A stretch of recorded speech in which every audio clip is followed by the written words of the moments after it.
यापुढे प्रतिवर्षी येणाऱ्या चंपाषष्ठीच्या या उत्सवात जो भक्त शुद्ध आचरण ठेवून यथाशक्ती श्रद्धेने कुलाचार करेल त्यावर मी प्रसन्न होईल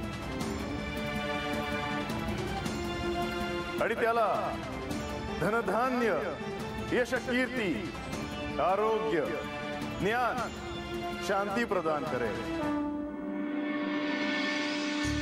चंपाषष्ठीचे हे षडरात्र म्हणजे शुभाने अशुभावर मिळवलेल्या विजयाचे प्रतीक आहे।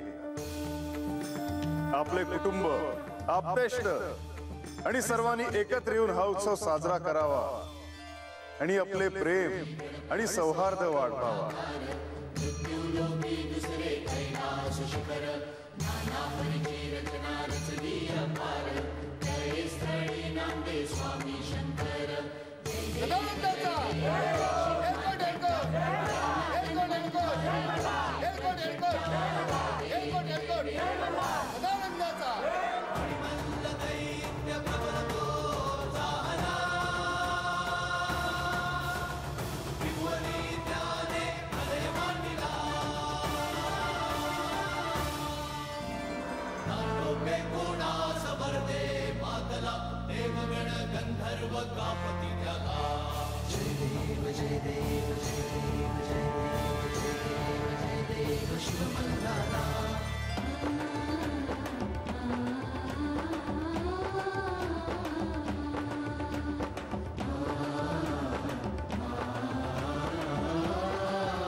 संकट निवारलेस आज जेजुरी